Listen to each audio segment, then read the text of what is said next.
त्रैक्य जे बायबलमध्ये सांगितलं त्याच्या संबंधीचा विचार आम्ही करत आहोत. बरेच लोक या दिवसामध्ये मला कॉल करून सांगत आहेत की हे नेमकं काय आहे.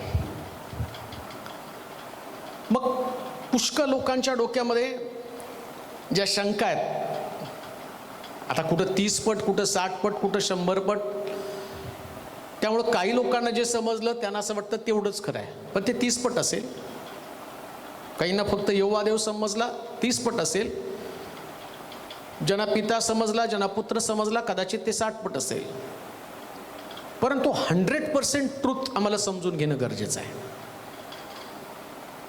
बरं, असं पण नाही की ते मला नाही समजलं तर चालेल. तुम्हाला यहोवा देवाची ओळख पटली, चांगली गोष्ट आहे, त्याचं सामर्थ्य तुम्ही जाणून घेतलं. परंतु यहोवा देवाची ओळख पटणं म्हणजे सगळा देव समजणं असं नाही आहे.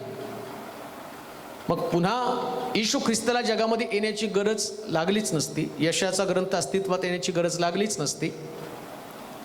अब्रामाला इसाकाचं मोर्या डोंगरावरती अर्पण करण्याची गरज लागलीच नसती. आणि त्यातनं सुटून इसाकाचा बचाव करून देवानं एडका दाखवणं पण गरजेचं नव्हतं. परंतु या सगळ्या गोष्टी पवित्र शास्त्रामध्ये प्रतिकात्मक आहेत. कुठेतरी बायबल थांबलं असतं, पण ते वाढत गेलेलं आहे. आणि मग नुसतं यहोवा देवापुरती जर व्याप्ती असती ना, तर आम्हाला मग कदाचित स्वर्ग राज्य नियमशास्त्राच्या द्वारे तेव्हाच प्राप्त झालं असतं. मग कशाला पौल, मग कशाला पेत्र, याकोब, योहान या सगळ्यांना एवढा छळ कशाला सहन करावा लागला असता. अनेक प्रश्न अनुत्तरित आहेत, कारण बायबलचं आम्हाला सखोल ज्ञान नाही आहे. परंतु या दिवसामध्ये आम्हाला बायबलच्या सखोल ज्ञानामध्ये जाणं गरजेचं आहे. मग अनेक लोकांनी तत्व काढले की देवाला पत्नी आहे, यरुशलेम माता तिथं जन्माला आली. ते पण लोक ते शिक्षण डोक्यावर घेऊन नाचत आहे. आता त्या विषयात मला जायचं नाही, तो विषय मी परत कधीतरी तुम्हाला वेगळ्या पद्धतीने सांगेल. परंतु आता जो मुख्य विषय आहे, जसं यहोवा देवानं पुत्राला जगामध्ये पाठवलं. हे 3 भिन्न भिन्न प्रकारची व्यक्ती आहे, पिता, पुत्र आणि पवित्र आत्मा. एक वचन वाचा म्हणजे तुम्हाला ते समजेल. हे 3 वेगवेगळ्या प्रकारचे लोक आहेत, पण त्यांच्यामध्ये ऐक्य, जसं मी तुम्हाला सांगितलं होतं की या तिघांमध्ये हे वेगळं असताना, हे 3 वेगळं असताना त्यांचं काम मात्र त्या ठिकाणामध्ये एक आहे. आणि त्यांच्या कामावरून त्यांची साक्ष दिली जाते. आणि तीच गोष्ट आम्हाला समजून घेणं गरजेचं आहे. इब्री लोकाचं पत्र आणि त्याचा 3रा अध्याय 6 आणि 7 वचन. इब्री लोकाचं पत्र, इब्रीचं पत्र, त्याचं 3रा अध्याय 6 आणि 7 वचन. हां, इब्री लोकाच्या पत्रामध्ये आम्ही पाहतो की हे 3 भिन्न प्रकारची व्यक्ती आहेत.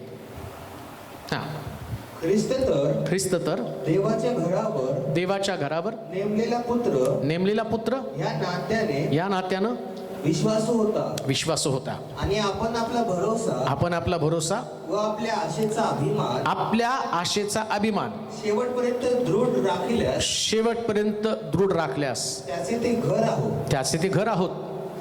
7 यावरून पवित्र आत्मा म्हणतो त्याप्रमाणे आज जर तुम्ही त्याची वाणी ऐकाल तर रानातील परीक्षेच्या दिवशी इस्रायल लोकांनी चीड आणली होती तशी तुम्ही आपली मने कठीण करू नका. त्याचे तुमच्या वाडवडिलांनी कसोटीस लावून माझी परीक्षा केली.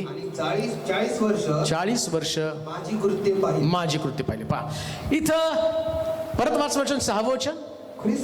ख्रिस्त तर देवाच्या घरावर. पहा आता येशू ख्रिस्त देवाच्या घरावरती असणारा कोण म्हटलेला आहे? नेमलेला पुत्र. म्हणजे इथं देव पण आहे, येशू पण आहे. आणि येशूचं स्वरूप काय सांगितलं? तो देवाच्या घरावर नेमलेला देवाचा पुत्र आहे. म्हणजे तो त्याचं वारिस आहे, जे आम्ही मागची वचनं पाहिलेली आहे. मग आता देव पण आला, पुत्र पण आला. मग पवित्र आत्म्याविषयी अजून परत बोलण्याची गरज काय? पवित्र आत्मा असं म्हणतो म्हणजे पवित्र आत्मा वेगळा आहे. आता इथं इब्री लोकाच्या पत्रामध्ये त्याचा लेखक काय सांगत आहे? ख्रिस्त देवाच्या घरावर नेमलेला देवाचा पुत्र आहे. मग देवाचं घर कोणतं आहे? कोण आहे त्याच्या घरामधले लोक आहेत? माझ्या पित्याला प्रार्थनागृह म्हणतील तुम्ही, चोर आणि लुटांची गुहा आहे असं येशू ख्रिस्त सुद्धा त्या ठिकाणामध्ये म्हणत आहे. मग जसं आम्ही पाहतो देवानं हे घर म्हणजे आम्ही आहोत. आता या घरावर नेमलेला पुत्र उद्धारासाठी, सुटकेसाठी, या घराला तारण देण्यासाठी, आणि या घरातनं पवित्र आत्मा तेच बोलतो. कोणतं? तुम्ही आपली अंतकरण रानात इस्रायल लोकांनी कठीण केली तशी आता तुम्ही तुमची अंतकरण कठीण करू नका. हे पवित्र आत्मा आता काम करत आहे. एक कालखंड देवाचा होता जुन्या करामध्ये, तो संदेश त्याच्याद्वारे बोलला. देवानं त्याचं स्वरूप प्रगट केलं. तिथं फक्त तुम्हाला यहोवा देवच दिसेल, पण तरी सुद्धा तो पुत्राला तिथं दाखवत होता. अब्रामाच्या दारावरून चाललेले 3 पुरुष, पुन्हा तिथं त्यांनी त्रैक्य दाखवलं. त्यानंतर आम्ही पाहतो एलियाच्या मध्ये पाठवलेली भाकर, तिथं पण त्यानं दाखवलं. ईशू म्हणतो ना, स्वर्गातनं उतरलेली भाकर मीच आहे, तुला भारी प्रवासाला जायचंय आणि तू ते खाम. आणि मग 40 दिवस तो प्रवास त्यानं केला. 40 दिवस त्याने ती भाकर खाऊन ताजतावाना झाला, कारण ती स्वर्गातनं आलेली भाकर आहे. आणि ईशू पण म्हणतो स्वर्गातनं उतरलेली भाकर मीच आहे. या जगातल्या कठीण प्रवासामध्ये चालायचंय तर आम्हाला येशूला बरोबर घेऊन चालावं लागणार आहे. वारंवार या गोष्टी देवानं दाखवलेल्या आहेत. मग त्या काळामध्ये जुन्या करारामध्ये देव प्रगट झाला संदेश त्यांच्याद्वारे. आता नव्या करारामध्ये देवाचा हेतू, देवाचं प्लॅनिंग ठरलेलं आहे. देव काय आमच्यासारखा नाहीये, त्याला सृष्टी चालवायची आणि ते अनंत काल चालवणार आहे. मग तो वेगवेगळ्या ठिकाणात वेगवेगळे ट्रेलर पाठवतो. आता त्यानं 2021 वर्षापूर्वी पुत्राला पाठवलं आणि पुत्र देवाची हेतू योजना घेऊन आला होता. तो म्हणतो माझ्यावर विश्वास ठेवला तर तुम्हाला सार्वकालिक जीवन प्राप्त होईल. आणि तो येणार आहे याच्या संबंधानं भविष्यवाण्या करण्यात आला. तो कसा मरणार आहे, त्याला कसं वधस्तंभी दिलं जाणार आहे, त्याच्या पाठीवरती 39 फटके मारले जातील, त्या माराच्या फटक्याने मला आरोग्य प्राप्त होईल, त्याच्या डोक्यावरती काट्यांचा मुकुट ठेवतील, त्याला 2 चोरांच्या मध्ये लटकवण्यात येईल. हे सगळं भविष्यवाणी जुन्या करारामध्ये देवानं करून ठेवली. आता देवानं करायचं म्हणजे तो त्याला पाठवणार होता ना. तो जो येणार होता तो स्वर्गातनं येणार होता, त्याच्या संबंधानं सांगितलं गेलेलं होतं. तो हजारो वर्ष करोडो वर्ष स्वर्गामध्ये अस्तित्वात होता, परंतु तो जगामध्ये आला. आता देवानं, आम्ही इब्री लोकांच्या पत्रामध्ये वाटलं, येशूच्या द्वारे तो आमच्याशी बोलला. देव बोलला येशूच्या द्वारे. मग देव जर येशूच्या द्वारे बोलतो आणि येशू स्वतः म्हणतो मी आणि पिता एक आहे, जे काम पिता करतो ते काम मी करतो, मग तुमचं ऑब्जेक्शन असण्याचं कारणच काय? येशूच्या देवपणावरती का तुम्ही त्याला स्वीकारू शकत नाही? आणि येशू स्वतः जर देवाला प्रगट करत आहे, तो सांगतो मी पित्याची इच्छा पूर्ण करण्यासाठी आलो. आणि तो प्रत्येक चमत्कार करण्याच्या अगोदर स्वर्गातल्या बापाकडे बघून म्हणतो, हे बापा तू माझं नेहमी ऐकतो म्हणून मी तुझे आभार मानतो. पित्याची इच्छा पूर्ण करणं हेच माझं अन्न आहे. मग तो पित्याला दाखवतो. मग तुम्हाला पित्यावर विश्वास ठेवण्यासाठी अडचण काय आहे? आणि येशू तुम्हाला पित्याकडे घेऊन जातो. तो मरियेला म्हणतो बाई मला हात लावू नकोस, मला माझ्या पित्याला भेटायला जायचंय. आणि तो म्हटला मी जातो आणि तुमच्यासाठी जागा तयार करतो. पिता म्हणतो मी त्याला वारीस करून ठेवलेले आहे. यांच्यामध्ये सगळं कोऑर्डिनेशन आहे. बायबलमध्ये त्यांच्याविषयी कुठला संभ्रम नाही, पण प्रॉब्लेम पृथ्वी तलावरच्या लोकांचा. मग काही लोक म्हणतात ओनली जीसस, काही म्हणतात जेव्हाच विटनेस. इथं गोंधळ निर्माण झालेला आहे. इथं शास्त्र त्या ठिकाणामध्ये भाग पाडायला सुरू, लोकांनी भाग पाडला, शास्त्रांनी भाग पाडला. शास्त्र परफेक्ट आहे, ते बरोबर सांगतं की नाही हे असंच आहे, पण आमची बुद्धी, आमचे विचार आम्हाला कुठंतरी गोंधळामध्ये सैतान त्या ठिकाणात पाडतो. जसं येशूला तर सुद्धा त्यानं सोडलं नाही. 40 दिवस त्याने उपवास केले, डोंगरावरती गेला आणि सैतान त्याला म्हणतो या धोंड्याच्या भाकरी करून खा, तुला ते ताकद आहे, तुला ते सामर्थ्य आहे. पण येशूनं वचन काढून त्याला पराभूत केलं. तसं सैतान अनेक लोकांच्या डोक्यामध्ये वचनाचा गोंधळ घालत आहे, पण आम्हाला त्यातनं बाहेर पडायचं. आता पिता आणि पुत्र हे आम्ही 2 पाहिले. पुत्रावर विश्वास ठेवणाऱ्याला सार्वकालिक जीवन आहे. लक्षात ठेवा, येशूवर तुमचा विश्वास नाही, तुम्हाला सार्वकालिक जीवन नाही असं शास्त्र सांगतं. मी नाही सांगत, शास्त्र सांगतं. आणि तुम्हाला पित्याकडे जावं लागणार आहे. येशू म्हटला माझ्या नावानं पित्याकडे तुम्हाला मागावं लागणार आहे. म्हणजे देणारा कोण आहे? पिता देणार आहे. मध्यस्थ कोण आहे? पुत्र आहे. आता काय झालं? येशू ख्रिस्त मेला, पुनरुत्थित झाला आणि स्वर्गात घेतला गेला. जुन्या करारामध्ये देवाचं काम होतं, नव्या करारामध्ये प्रभू येशू ख्रिस्ताचं काम होतं. आता प्रभू येशू ख्रिस्त स्वर्गामध्ये, आणि तो म्हटला मी जातो आणि तुमच्यासाठी कैवारी आत्मा पाठवतो. पहा बरं, जुन्या करारात सांगितलं येशू येणार आहे, हे पण जुन्या करारामध्ये सांगितलं. यशाच्या ग्रंथामध्ये जे आम्ही वाचलं, आता पुष्कळ भविष्यवाणी आहेत, त्याच्यात आम्हाला जायचं नाही. जखरच्या पुस्तकामध्ये सांगितलं त्या पद्धतीने तिथं पण हे यहोशुवासमोर एक चिरा पाहिला, त्या चिऱ्यावर मी नक्षीकाम खोदी, एका दिवसामध्ये त्या देशाचा अधर्म दूर करेल. ख्रिस्ताच्या या तारणाच्या योजनेसंबंधानं तिथं सांगितलं यहूदा 30 रुपयाला विकेल, ते पण लिहून ठेवलेलं होतं. मग तसं जुन्या करामध्ये जर पुत्राचं आगमन लिहून ठेवलं तर पवित्र आत्म्याचं आगमन पण लिहून ठेवलं. वाचूया योएलचा ग्रंथ, त्याचा 2रा अध्याय 28 आणि 29 वचनं. योएलचा ग्रंथ आणि त्याचा 2रा अध्याय 28 आणि 29 वचनं. यानंतर असे होईल की मी मनुष्य मात्रांवर आपल्या आत्म्याचा वर्षाव करील, तेव्हा तुमचे पुत्र व तुमच्या कन्या संदेश देतील, तुमच्या वृद्धास स्वप्न पडतील, तुमच्या तरुणास दृष्टांत होतील, तुमचे दास व दासी यावरही त्या समयी मी आपल्या आत्म्याचा वर्षाव. आता जसं येशूच्या आगमनासंबंधानं पवित्र शास्त्रात लिहिलं होतं, तसं पवित्र आत्मा पण जगामध्ये असणार आहे. पित्यानं त्याचं कालखंड संदेष्टे आणि सेवकांच्या द्वारे जुन्या करामध्ये सामर्थ्य प्रगट केलं. मुलगा मेला, आलिशानं त्याला जिवंत केला. येशूनं सुद्धा नव्या करामध्ये तिरडेवरच्या मुलाला जिवंत केलं. म्हणजे देवानं त्याचं सामर्थ्य दाखवलं. पण आलिशा देवाचा पुत्र नव्हता. कधीच म्हटलं नाही आलिशा मी देवाचा पुत्र आहे. आलिशा संबंधानं भविष्यवाणी केली नव्हती, तो कसा मरणार आहे, काय होणार आहे त्याच्या संबंधानं नाही, पण येशू संबंधानं भविष्यवाणी केली होती. आणि देव स्वतः म्हणतो हा माझा परमप्रिय पुत्र आहे. देवानं जगावर एवढी प्रीती केली, आपला एकुलता एक पुत्र देऊन टाकला. मग आम्ही पाहतो आता जुन्या करातच सांगितलं येशू जसा येईल तसा पवित्र आत्मा पण येणार आहे. मग आता येशूचं काम जगामध्ये संपलं.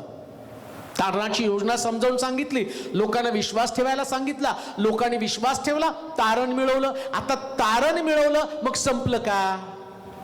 संपलं पाहिजे. तिथं शिष्यांना दर्शन दिलं, पश्चाताप झाला, सगळ्यांना क्षमा केली. मग त्यानंतर येशू म्हटला मी जातो. 40 दिवस पृथ्वी तलावरती राहिला आणि मग स्वर्गारोहण होत असताना त्या डोंगरावरून, यरुशलेमेच्या डोंगरावर, आणि तो जात असताना शिष्य तिथं जमले आणि तो म्हटला यरुशलेम सोडून जाऊ नका, पित्यानं देव केलेली देणगी, मी जातो तो कैवारी आत्मा तुमच्यासाठी पाठवतो. म्हणजे आता पवित्र आत्म्याचा कालखंड, आता पवित्र आत्मा येणं गरजेचं होतं. पवित्र आत्मा येणं गरजेचं होतं. कशासाठी? पवित्र आत्मा येईल, तुम्हाला सामर्थ्य प्राप्त होईल. मग तुम्ही यहुदात, शमरूनात, जगाच्या कानाकोपऱ्यात तुम्ही माझे साक्षीदार व्हाल. आणि पवित्र आत्मा आला. आता पवित्र आत्मा आल्यावर देवानं त्याचं स्वरूप जुन्या करात दाखवलं. आलिशानं मेलेला मुलगा जिवंत केला. येशू ख्रिस्त आला, लाजरस जिवंत केला, तिरडीवरचा मुलगा जिवंत केला. आता पवित्र आत्मा आला. येशू म्हणतो जे काम पित्याने केलं ते काम मी करतो. आता पवित्र आत्म्याला तेच काम करावं लागणार आहे. मग पवित्र आत्म्यानं तेच काम केलं. पेत्राच्या सावलीने लोक बरे व्हायला लागलेत. पेत्र त्या मेलेल्या मुलीला म्हणतो तबिता उठ, आणि ती मुलगी त्या ठिकाणामध्ये जिवंत होती. इथं सुद्धा पवित्र आत्मा यांच्याद्वारे काम करतोय, जो माडीवरती 120 लोकांमध्ये उतरून आलेला होता. म्हणजे देवच आहे तो. आता वचनात आम्हाला ते पाहणं गरजेचं आहे की तो देव आहे का. आणि प्रेषितांच्या कृत्यामध्ये आणि त्याचं 5वा अध्याय आणि त्याचं 1 पासून 4 पर्यंतची वचनं वाचूया. पहिल्यांदा पवित्र आत्मा, त्रैक्यातला तिसरा देव, पिता देव आहे, पुत्र देव आहे, तसा पवित्र आत्मा देव आहे. आणि पवित्र आत्म्याचं कार्य पण आम्ही पाहणार आहोत. प्रेषितांचं कृत्य 5वा अध्याय 1 ते 4 वचनं. हनन्या नावाचा कोणी एक इसम व त्याची बायको सपीरा यांनी आपली मालमत्ता विकली. मग त्यानं आलेल्या किमतीतून काही भाग बायकोच्या संमतीनं मागे ठेवला व काही भाग आणून प्रेषितांच्या चरणापाशी ठेवला. तेव्हा पेत्र म्हणाला हनन्या तू पवित्र आत्म्याशी लबाडी करावी व जमिनीच्या किमतीतून काही ठेवून घ्यावे म्हणून सैतानानं तुझं मन का भरवलं आहे. ती होती तोवर तुझ्या स्वतःची व विकल्यावर तुझ्या स्वाधीन नव्हती काय. ते करण्याचं आपल्या मनात तू का आणलंस. तू मनुष्याशी नव्हे तर देवाशी आता पहा, तो म्हटला तू देवाशी लबाडी केली आहे. पहा, सगळ्यात शास्त्र भाग तुम्हाला तो माहिती आहे. प्रेषितांच्या काळामध्ये मोठं संजीवन आलं आणि संजीवनामध्ये लोकांची मनोवृत्ती एवढी बदलली की ते संसारामध्ये रमले नाहीत. त्यांना असं वाटलं देवाच्या सानिध्यात राहावं. काय ही संपत्ती, काय ही प्रॉपर्टी, रोज उठून काम करायचं, पैसा जमवायचा, घरदारं बांधायची. मग काय झालं त्या संजीवनामध्ये, लोक एवढे बदलले की त्यांनी आपली संपत्ती विकली आणि प्रेषितांकडे आणून दिली. ते म्हटले आम्हाला काय नको, हे पैसे तुमच्याकडे राहू द्या, आमची घरदारं आम्ही विकली, फक्त आम्हाला देवाचं वचन सांगा. कारण पवित्र आत्म्याचं काम फार मोठ्या प्रमाणामध्ये होतं. येशूच्या काळामध्ये जसं होतं, जसं येशू त्या ठिकाणामध्ये आणि यरिहोमध्ये प्रवेश केल्यावर हा पवित्र आत्मा कसा देव आहे ते मी तुम्हाला सांगत आहे. येशू ख्रिस्तानं यरिहोत प्रवेश केला. जक्कई नावाचा एक श्रीमंत मनुष्य आणि जकातदार होता, तो झाडावरती बसला, येशूची वाट पाहायला लागला आणि येशू तिथे आला. येशू तिथे आल्याबरोबर येशूने त्याला म्हटलं जक्कई त्वरा कर, खाली आहे, आज मला तुझ्या घरी जेवायला यायचं. जक्कई घरी गेला, येशूला जेवायला वाढलं आणि बोलता बोलता जक्कई येशूला म्हणतो मी कुणाचं कुभांडानं घेतलं असेल चौपट परत करतो, अर्धद्रव्य गरीबाला देऊन टाकतो. येशू म्हटलं आज या घराण्याला तारण प्राप्त झाले. आता पवित्र आत्मा आला. पवित्र आत्मा आल्याबरोबर लोकांमध्ये त्यावेळेस फक्त जक्कयाला तसं वाटलं, आता पवित्र आत्मा आल्याबरोबर सगळ्या लोकांना तसं वाटलं. असं वाचलं आम्ही तिथं. आणि लोकांनी आपली मालमत्ता विकली आणि प्रेषितांच्या चरणाजवळ आणून ठेवली. तसं हनन्या आणि सपेराने सुद्धा आपली मालमत्ता विकली, अर्धा भाग स्वतःसाठी ठेवला आणि अर्धा भाग प्रेषितांच्या चरणाजवळ ठेवला. आता पेत्र त्यांना काय म्हणतो माहिती का, सैतानानं तुझं मन का भरवलं, जी मालमत्ता विकली त्याच ती तुझ्या मालकीची होती, पण आता ती देवाच्या स्वाधीन केल्यावर तुझं मन सैतानानं का बिघडलं. तू मनुष्याशी नव्हे तर देवाशी, म्हणजे पवित्र आत्म्याला त्यानं देव म्हटलेला आहे. पवित्र आत्मा हा पण देवच आहे.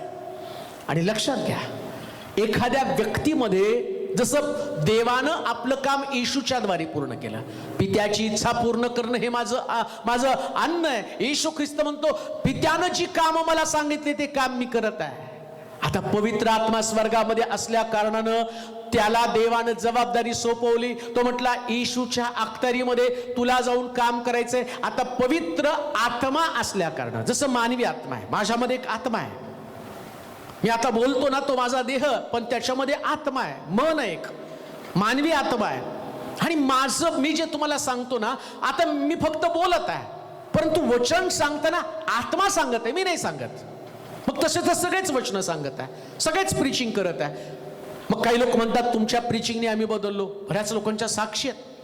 परवा एका बहिणीने साक्ष सांगितली, त्यातली तुम्ही तुमचं आणि त्या विश्वासासंबंधानं बोलत असताना तुम्ही शेवटी प्रार्थना केली.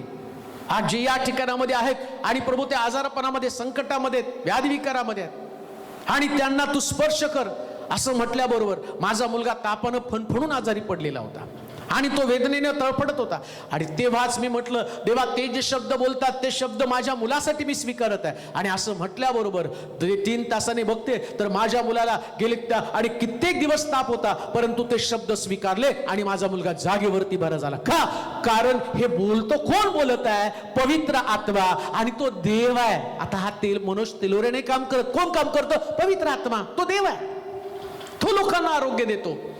म्हणून तर आम्ही पाहतो हा पेत्र ज्यानं शिव्या दिल्या, हा पेत्र ज्यानं येशूचा 3दा नाकार केला, हा पेत्र माडीवरती एकत्र जमल्यावर त्यांच्यामध्ये होता आणि पवित्र आत्मा त्याच्यामध्ये आला. परिणाम काय झाला? 3 लोकांसमोर नाकारणारा पेत्र आता उभं राहतो आणि आत्म्याच्या सामर्थ्यानं 3000 लोकांचा बाप्तिस्मा होतो.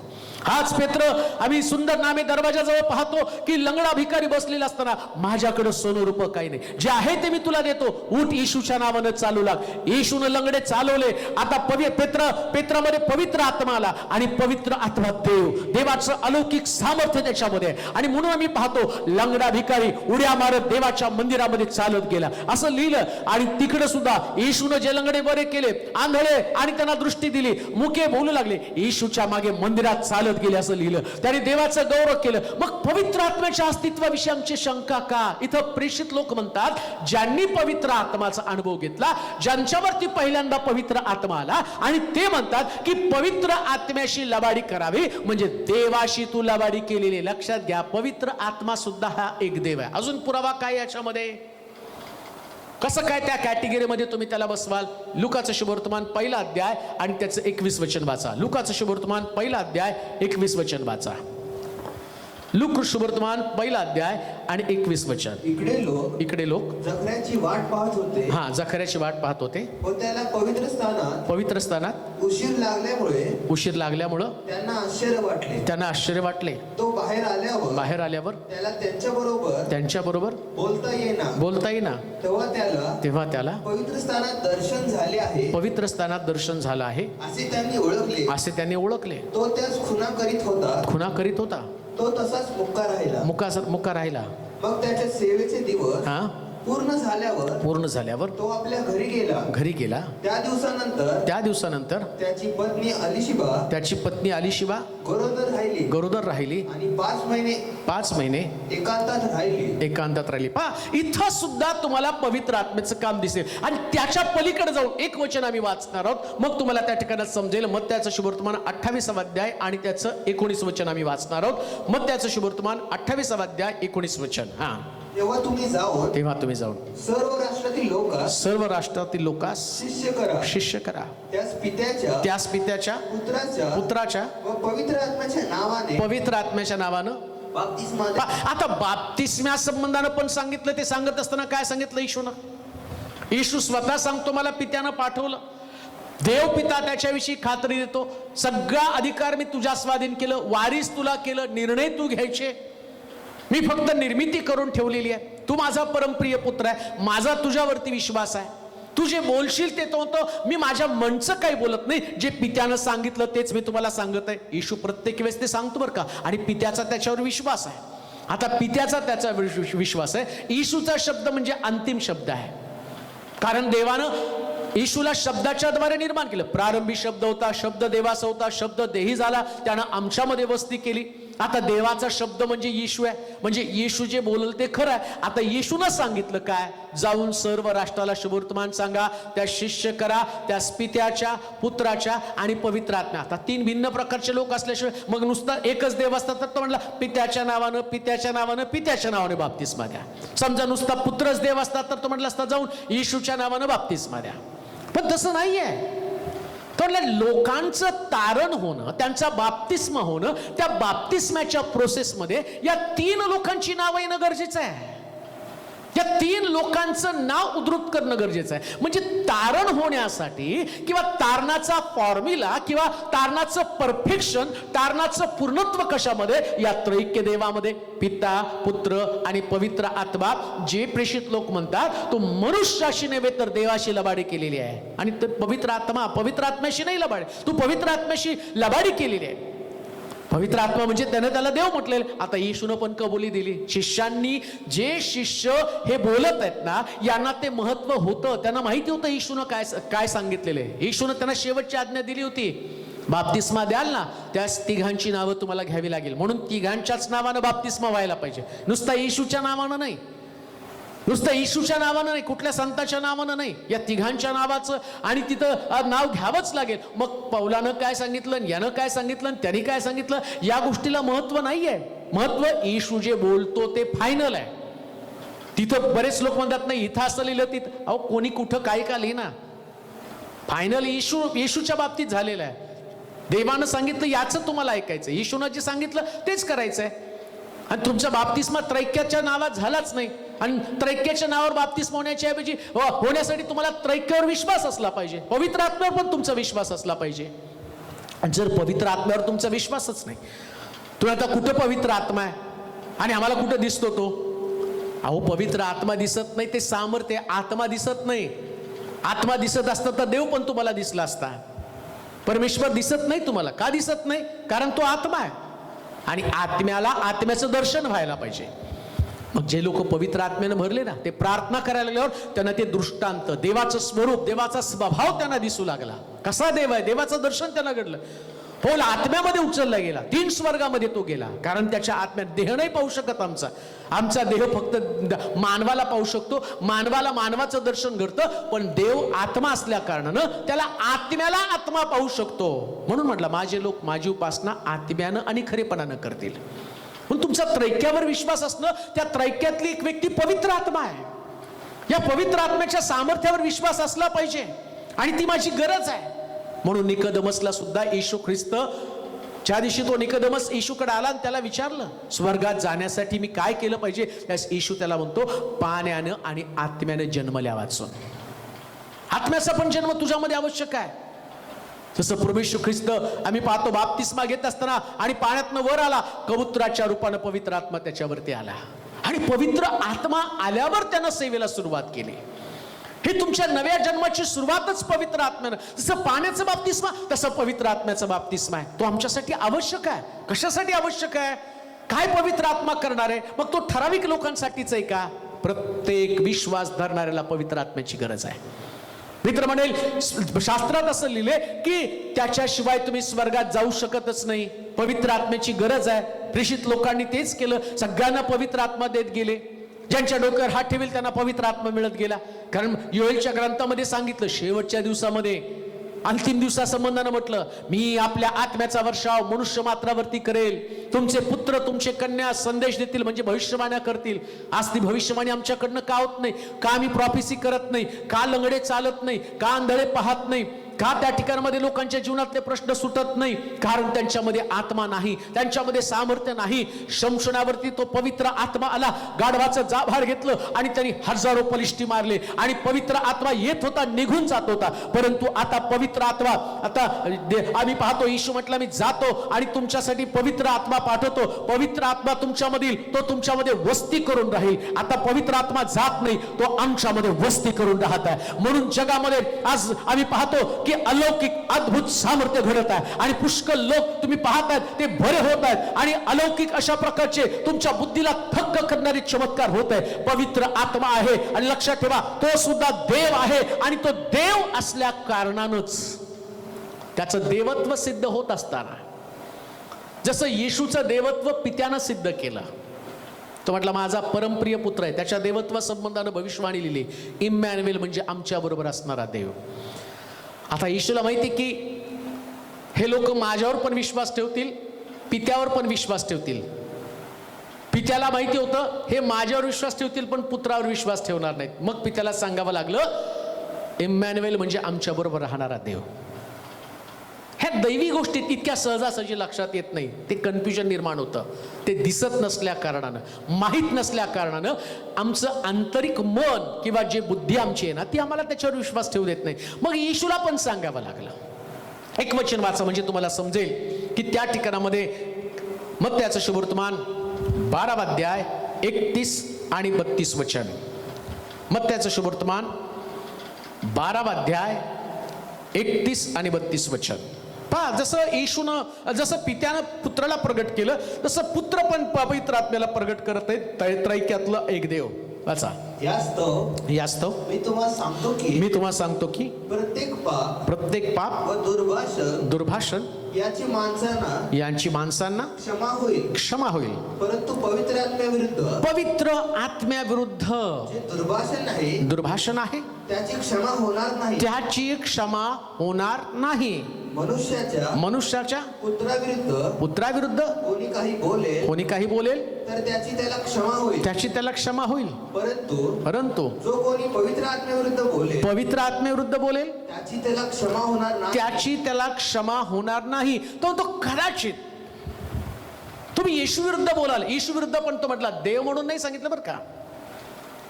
येशू देवाविषयी जर तुम्ही संशय घ्याल तर तुम्हाला त्या दुर्भाषणाची किंमत चुकवावी लागेल. पण तो म्हटला ज्या येशू मनुष्य म्हणून तुम्ही पाहाल, जसं त्याला म्हटलं तू सुताराचा मुलगा ना, त्याच्याविषयी तू बलजबूल भूतांचा अधिपती, पुष्कळ त्याच्याविषयी बोलले. मनुष्याचा पुत्र म्हणून त्याला दोष दिला लोकांनी. तू काय पाप क्षमा झाली म्हणतो, तो मनुष्याचा पुत्र म्हणून तुम्ही माझ्याविषयी दुर्भाषण कराल. देवाचा पुत्र म्हणून नाही सहन करणारा, मनुष्याचा पुत्र म्हणून तुम्ही त्याला दोष द्याल. तो मनुष्याच्या पुत्राविरुद्ध बोलाल पण पवित्र आत्म्याविषयी ज्यास तुम्ही बोलाल तर तुमच्या दुर्भाषणाची तुम्हाला क्षमा करणार नाही म्हणजे नाही प्रियानो. का तर तो देव आहे. पित्याविरुद्ध जर बोलला, पुत्राविरुद्ध म्हणजे देवाच्या पुत्राविरुद्ध पण तुम्ही बोलू शकत नाही आणि पवित्र आत्म्याविरुद्ध पण बोलू शकत नाही का? कारण ते बोलल्यावर ते त्रैक्यामधलं तिसरं स्थान पवित्र आत्म्याचं, आणि ते पवित्र आत्म्याचं स्थान जो व्यक्ती या पवित्र आत्म्याच्या सामर्थ्यावरती, या पवित्र आत्म्याच्या कार्यावरती आक्षेप घेत असेल. अनेक लोक असं म्हणतात, नाही आता पवित्र आत्मा संपला. नाही हो, अजून तर ते आता 2000 वर्षापूर्वी सुरुवात झाली. जसं जसं काळाचा समीप जवळ येईल आणि काळ शेवटचा काळ जसा जवळ येईल त्याच्या वेळेस पवित्र आत्म्याचं कार्य वाढत जाणार आहे, अद्भुत काम होणार आहे. मग लहान बालक ते सुद्धा आत्म्यानं भरतील. मग पवित्र आत्म्याच्या कार्यानं वृद्ध आणि त्यांना स्वप्न पडतील, दृष्टांत पाहतील, आणि तरुण भविष्यवाण्या करतील, तरुणी भविष्यवाण्या करतील. कारण अंतिम दिवसामध्ये देव त्याचं कार्य अशा पद्धतीच्या लोकांमध्ये करणार आहे, जसं शमशनामध्ये पवित्र आणि आत्मा आला आणि त्यानं हजारो बलिष्ठी बदले. जसं आम्ही पाहतो मोशे बरोबर, आणि त्याच्या हातात काठी असताना या काठीच्या द्वारे तांबडा समुद्र तो भांगला. तसंच पवित्र आत्मा आमच्या बरोबर असणार आहे, आणि पवित्र आत्मा शेवटच्या दिवसामध्ये आमचा वापर करून महान प्रकारचे चमत्कार करून घेणार आहे. म्हणून त्रैक्यातला तिसरा देव पवित्र आत्मा, या पवित्र आत्म्यावर सुद्धा कोणी आक्षेप घेता कामा नये. पवित्र आत्म्याच्या सामर्थ्यावर आम्हाला विश्वास ठेवलाच पाहिजे. जर पवित्र आत्म्याच्या सामर्थ्यावर तुम्ही विश्वास ठेवत नसाल तर ती तुमच्यासाठी फार मोठी धोक्याची गोष्ट आहे. एखादा मिरेकल पाहिल्यावर जर तुम्ही त्याच्यात शंका कुशंका निर्माण करत असाल, कोणी अन्य भाषा बोलत असतात त्याची टिंगल तुम्ही करत असाल, कोणी आत्म्यामध्ये भरून देवाचं आणि गुणगौरव करत असेल ना असेल, पवित्र आत्मा दाविदावरती आला आणि तो दावीद कराच्या कोशासमोर बेफाम नाचू लागला. आणि असं लिहिलंय, मिखलने खिडकीतनं पाहिलं, पण तो आत्म्यामध्ये नाचत होता. पवित्र आत्म्यानं त्याला प्रेरित केलेलं होतं. आणि मिखल खिडकीतनं पाहून त्याला म्हणते, इस्रायलाचे राजे एखाद्या सामान्य हलकट मनुष्यासारखे नाचत असताना काय सुंदर दिसत होते. त्यास दावीद म्हणतो, मी नाचेल आणि अधिकच नाचेल. शास्त्र सांगतं, देवानं या मिखलचं कूस बंद करून टाकली आणि ती निपुत्रिक राहिली. त्याच्यानंतर तिला लेकरं झाली नाहीत. का? तर तिने दुर्भाषण केलं देवाच्या आत्म्याच्या विरोधामध्ये जाऊन. काही गोष्टी तुम्हाला समजत नाहीत. तुमच्याकडे ते नाही म्हणजे ते नाही असं नाहीये. काही गोष्टी आम्हाला माहीत नसतात, आम्हाला असं वाटतं ते नाही. चंद्रावरती तुम्हाला गेल्यावर तिथलं गुरुत्वाकर्षण समजणार आहे. तोपर्यंत तुम्हाला नाही, तुम्हाला असं वाटते जसं मी पृथ्वीवर चालतो तसंच वास्तव सत्य आहे. चंद्रावरती गेल्यावर त्यांना कळलं गुरुत्वाकर्षण काय, तिथलं कमी, इथलं जास्त आहे. म्हणून आम्ही जमिनीवरती पडतो. वरून पडलो तर खाली पडतो, जमिनीवरती पडतो. का? गुरुत्वाकर्षण जास्त आहे, चंद्रावरती कमी आहे. तुम्ही गेला नाही म्हणून तुम्हाला समजलेलं नाही. पवित्र आत्म्याचा तुम्ही अनुभव घेतलाच नाही तर तुम्हाला त्यातलं सामर्थ्य काय समजणार आहे? आणि तो देव आहे, त्याच्या संबंधानं स्वतः येशू बोलला. मग तुम्ही कशाला शंका घेतात? तुम्ही का त्याच्या सामर्थ्याला निग्लेक्ट करतात, त्याला नाकारत आहात? जर ते शेवटच्या दिवसामध्ये सगळ्यांची गरज आहे, आणि स्वतः निकोदेमसला येशू म्हणतो जो धर्मपंडित आहे, लक्षात घ्या किती मोठे बायबलचे अभ्यासक असा, किती शास्त्रातलं खोल ज्ञान तुम्हाला माहिती आहे, याच्यावर तुमचा विश्वास असू देऊ नका. देवाच्या सामर्थ्यावरती विश्वास ठेवा, वचनावर विश्वास ठेवा. आणि हे वचन आम्हाला उचलून धरतं. आणि म्हणून अजून एक वचन वाचा, प्रेषितांचं कृत्य 10वा अध्याय आणि त्याचं 38 वचन.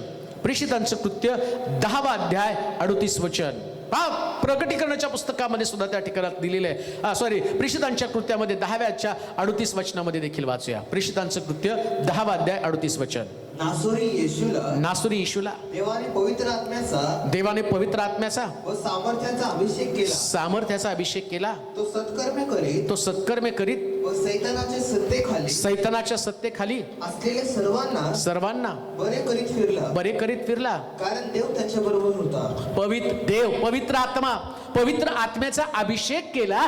अभिषेक केल्यावर तो सत्कर्म करू लागला. काय लिहिले वाच बरं परत.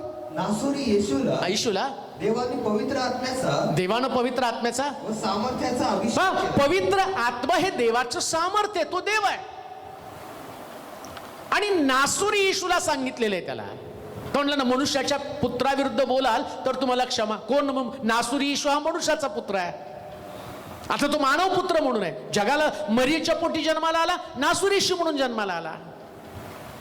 आणि देवाला तर त्याचं काम करायचंय. आता तो मानव म्हणून त्याच्याकडे पाहत आहे. त्याला माहितीये या मानवामध्ये देव येणं गरजेचं आहे. म्हणून म्हटलं, तुझं शरीर हे जिवंत देवाचं मंदिर आहे. त्या देवाचा आत्मा वास करतोय, तुला ठाऊक नाही का? ज्या दिवशी या मंदिरामध्ये देवाचा आत्मा येतो ना, तसं येशूवरती देवाचा आत्मा आला. आणि काय केलं त्यानं? काय लिहिलं त्याच्यात? नासोरी येशूला देवाने पवित्र आत्म्याचा व सामर्थ्याचा अभिषेक केला. तो सत्कर्मे करीत व सैतानाच्या सत्तेखाली. तो देव असल्याचं चिन्ह काय? जसं देव काम करतो, चांगलं काम जर तुम्हाला करायचंय ना, तुमच्याच्याने ते होत नाहीये. तुम्ही किती पण ठरवा मी चांगलं वागणार, नाही ठरवत, होतच नाही तुमच्यातनं. पण ज्या दिवशी पवित्र आत्मा देवच तुमच्यामध्ये आला, देव तुमच्यामध्ये आल्यावर तुमचा स्वभाव बदलतो, मग तुम्ही सत्कर्म करू लागता. आणि शास्त्र काय सांगतं माहिती का? देवानं त्याला पवित्र आत्म्याचा म्हणजे सामर्थ्याचा अभिषेक केलेला आहे. देवामध्ये जसं सामर्थ्य आहे तसं पवित्र आत्म्यामध्ये पण सामर्थ्य आहे. मग पवित्र आत्मा आत्ताच्या काळामध्ये देवाचं काम करत आहे. याला ट्रिनिटी मधलं ऐक्य म्हटलेलं आहे. देव स्वर्गामध्ये आहे, येशू पण स्वर्गामध्ये आहे. पण आता काय घडतं माहिती का? ज्या व्यक्तीमध्ये हा पवित्र आत्मा येतो, आता तो व्यक्ती काय म्हणतो? नासुरी येशूच्या नावानं तुला सांगतो उठ आणि चालू लाग. म्हणजे काम कोणी केलं? वापर कोणाचा झाला? येशूचा. आणि कोणी काम केलं? पवित्र आत्म्यानं. मग आता हे दोघं जण तिथं काम करत आहे, पिता आणि पुत्र, पुत्र आणि पवित्र आत्मा.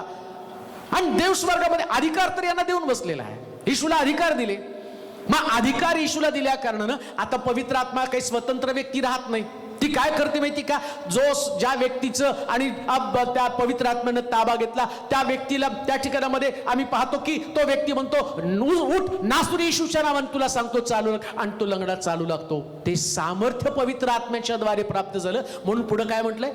सत्कर्म करीत सैतानाला, तो सत्कर्म करीत सत्कर्म करीत व सैतानाच्या सत्तेखाली असलेल्या सर्वांना बरे करीत फिरला.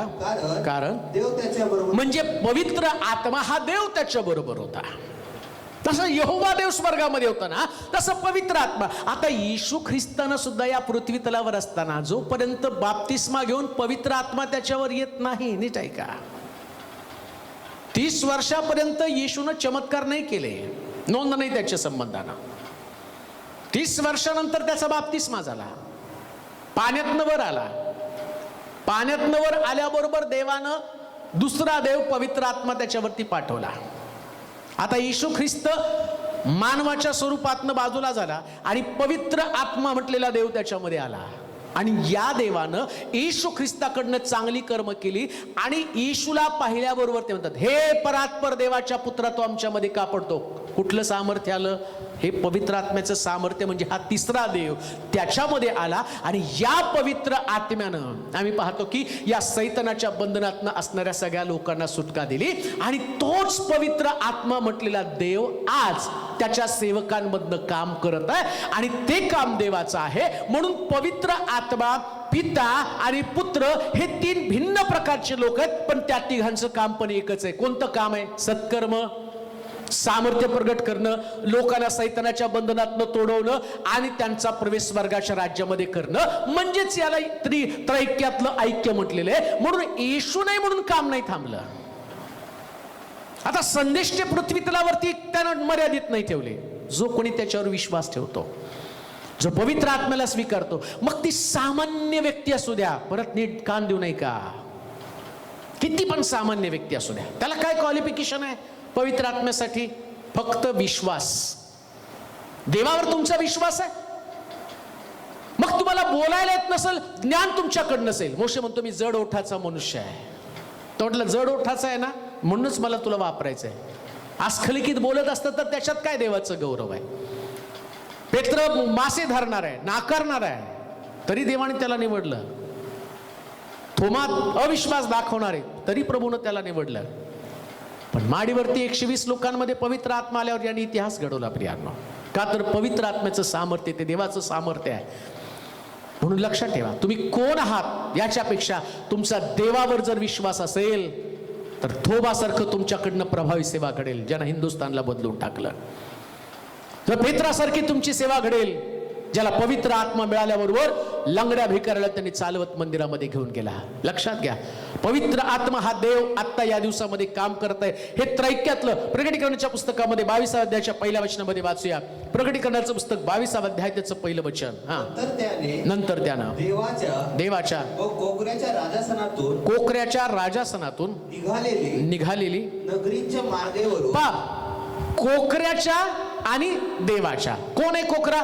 येशू ख्रिस्ता संबंधाने योहान म्हणतो, हा पहा जगाचं पाप हरण करणारा देवाचा कोकरा. आता स्वर्गामध्ये सुद्धा पित्याचं राजासन, देवाचं राजासन आहे आणि कोकऱ्याचं म्हणजे येशूचं राजासन आहे. हे दोघं पण स्वर्गामध्ये, आणि या दोघांच्या मध्ये सिंहासनाच्या मधून निघालेली देवाच्या व कोकऱ्याच्या राजासनातून निघालेली नगरीच्या मार्गावरून वाहणारी जीवनाच्या पाण्याची स्फटिकासारखी नितळ नदी मला दाखवली. पहा, आता जसं आम्ही पाहतो, येशू म्हणतो मार्ग, सत्य आणि जीवन मीच आहे. देव पण जीवन आहे. आदामाला त्यानं जीवन दिलं. निर्माण केल्यानंतर देवानं श्वास फुंकला आणि आदाम जिवंत झाला. येशू पण आला, तो म्हटला मार्ग, सत्य आणि जीवन मीच आहे. त्यानं पण जीवन दिलं. म्हणजे देव जीवन आहे, येशू जीवन आहे. आता स्वर्गामध्ये पिता पुत्र, आता मध्ये पवित्र आत्मा आहे. आणि पवित्र आत्म्याची नदी या दोघांच्या सिंहासनासमोर निघाली आणि ती निघत असताना तिच्या संबंधानं म्हटलं ती जीवनाची नदी होती. पवित्र आत्म्याला पण नदी म्हटलेलं आहे. म्हणजे देव जीवन, येशू जीवन, पवित्र आत्मा पण जीवन. म्हणजे हे तिघ पण देवच आहेत. तिघांमध्ये ऐक्य, तिघांमध्ये साम्य आहे. तिघ जण एकच काम करत आहे. तिघ जण जीवन देण्याचं काम करत आहे. तिघ जण तारण देण्याचं काम करत आहे. तिघ जण बंधनं तोडण्याचं काम करत आहे. तिघ जण सुटका देण्याचं काम करत आहे. मग या त्रैक्यातलं ऐक्य असताना मला येशू पिता देव माहिती आहे, मला पुत्र देव माहिती आहे, आणि आता तुम्हाला पवित्र आत्मा देव हे पण माहिती होणं गरजेचं आहे. आणि या त्रैक्यावर ज्यावेळेस तुम्ही विश्वास ठेवाल, त्या प्रभूचे खरे उपासक, खरे त्याला पसंत पडणारे लोक बनाल. म्हणून लक्षात घ्या, येणार दिवसामध्ये आम्ही पवित्र आत्म्याच्या शिक्षणाकडे लक्ष देणार आहोत की पवित्र आत्मा आमच्यासाठी किती महत्वाचा आहे. अनेक लोक या शिक्षणाकडे नाहीत, म्हणून त्यांचं जीवन लेचपेच आहे. त्यांचं जीवन रडणार आहे, कुरकुर करणार आहे. ते निराश आहे. ते चर्चला जातात परंतु ते डिप्रेस्ड आहेत. त्यांना सेवा कशी करावी कळत नाही.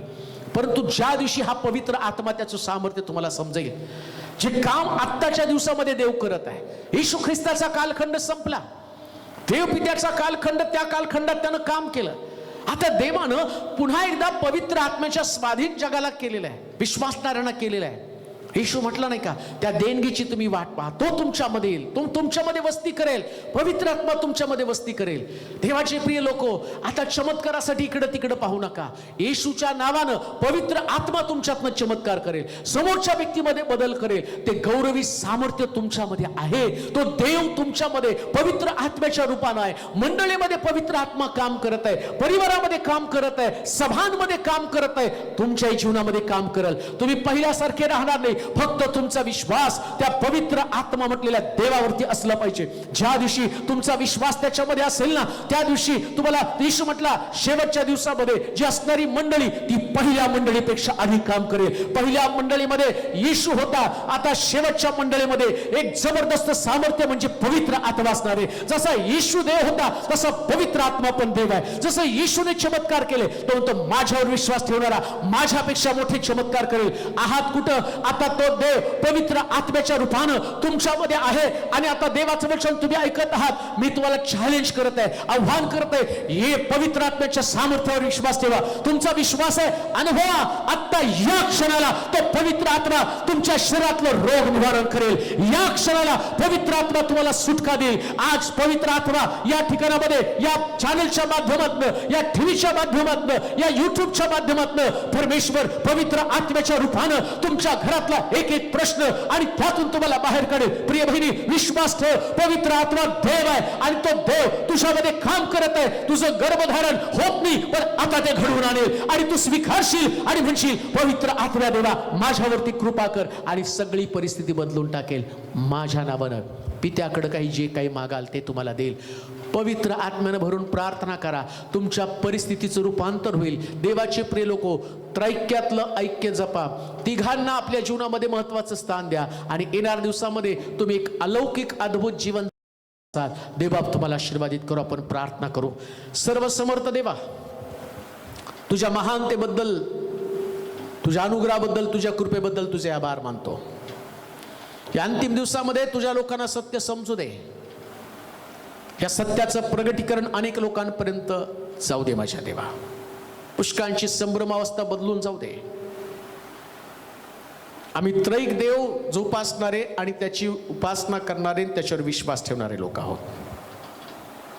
अनेक लोकांना पवित्र आत्मा देव माहीत नाही, परंतु जे लोक आज तुझं वचन ऐकत आहे अशा सगळ्या लोकांना ते रिव्हील होऊ दे, प्रगट होऊ दे. पिता, पुत्र आणि पवित्र आत्मा हा आमच्या जीवनाचा अविभाज्य भाग आहे. ते तिघ अस्तित्वात आहेत याच्यामध्ये आमच्या मनातला गोंधळ पूर्णपणे काढून टाक. आणि येणाऱ्या दिवसामध्ये आता जो काम करत आहे तो पवित्र आत्मा देव, हा त्रैक्यामधली तिसरी व्यक्ती, ती आता काम करत आहे. पण तिघ मिळून एकच काम करते, मनुष्याच्या जीवनाची बांधणी. जिथं भगदाडं पडली त्याला रिपेअर करण्याचं काम करत आहे. येशूनं पण लोकांना देवाकडे वळवलं, आता पवित्र आत्मा पण लोकांना देवाकडेच वळवण्याचं काम करत आहे. हे दोघं पण आम्हाला देवाकडेच घेऊन जातात आणि आमच्या जीवनामध्ये महत्वाचं स्थान फक्त देवच असणार आहे. पण आमचं प्रेम पवित्र आत्मा, आमचं प्रेम प्रभू येशू ख्रिस्त आहे. त्यांच्यावरचा आमचा विश्वास तुसभर सुद्धा कमी होणार नाही. जे लोक विश्वासापासून कमी आहेत त्यांना त्या विश्वासामध्ये वाढव. आणि हा संदेश लाखो करोडो लोकांपर्यंत पोहोचू दे प्रभूजी. आणि त्यातलं सत्य आणि त्यातलं रहस्य अनेकांना समजू दे. तुझ्या नामाचं गौरव करत, तुझी स्तुती करत, येशूच्या नावात ही प्रार्थना विनवणी केली म्हणून तो ऐक. आमेन.